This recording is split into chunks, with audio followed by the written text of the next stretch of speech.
Now it's the fun part. Surprises. Surprises. This is a nice way of saying it. Yeah. We didn't go winners, losers, and steals, but this one sure feels like a big L for the New Orleans Pelicans. Are we conflating it with the Jordan Poole move, or is this just separate? I think it's separate. I think this in of itself it's questionable. I was not as down on the Jordan Poole move as you were. That's 100% true. Okay, That's 100% true. Weird draft, I think, for the Pelicans to draft a point guard immediately after trading for a point guard in Jordan Poole. Yep. Poole's got this year and next year left on his deal, so maybe the theory for the Pelicans is that Fears takes over as the ball handler after Poole has spent his time in New Orleans. I guess there's an opportunity for ball handling with Poole being there, and DeJounte Murray is coming off an Achilles injury. I think that's easy to forget at this point. He got injured at the end of January, so will he be up to speed at the start of the season? Is there still opportunity for Fears to get on the court? I don't know. He's got a great handle. He's super quick, needs to improve his jumper. Sounds like Monte Ellis to me, but he's from the Chicago suburbs, so I got to root for this guy. He's an Illinois boy. And he's a great name, Jeremiah Fears. Yep. Very solid name, but such a question as to if he can play defense along with Jordan Poole.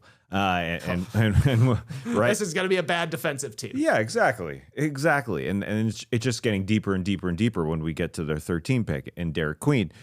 But just sticking with the backcourt, we all hoped here in Atlanta that DeJounte Murray would turn around the defense here.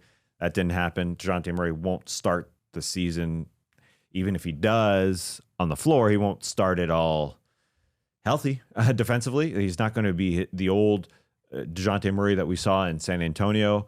So that's a questionable three-man guard rotation there. Of course, they've got others, and Jose Alvarado still there to make it happen. They've got others to cover for them, and Herb Jones and Trey Murphy.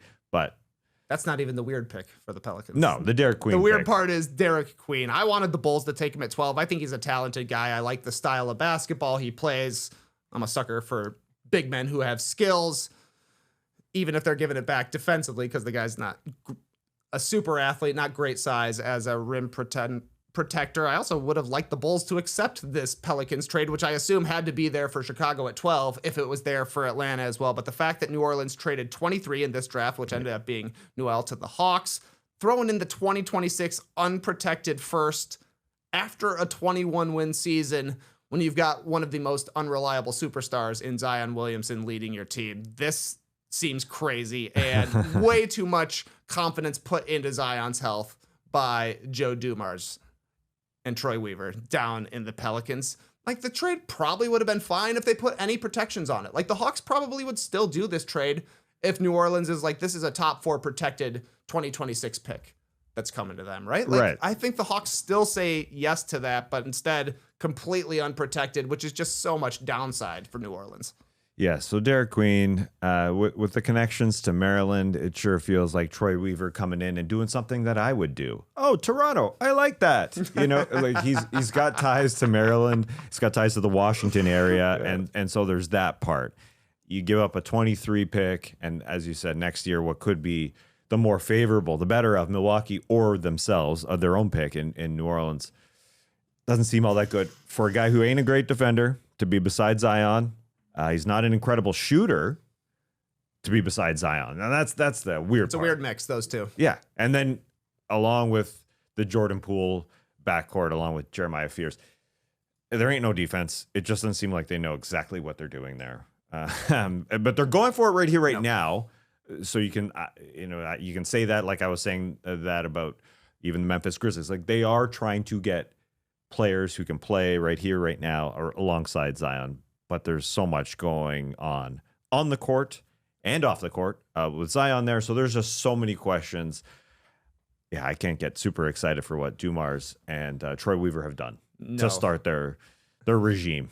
Yeah, the early days of Joe Dumars' tenure in Detroit were awesome when he built the championship team. This is more like the latter years of Joe Dumars' tenure in Detroit, where it doesn't seem like they have a plan and they're just acquiring players, even if there's a lot of overlap. The only upside to me is that now people are looking at the Pelicans front office more than they're looking at the Bulls front office right now, because this was they seem to be the biggest head scratcher of the entire draft.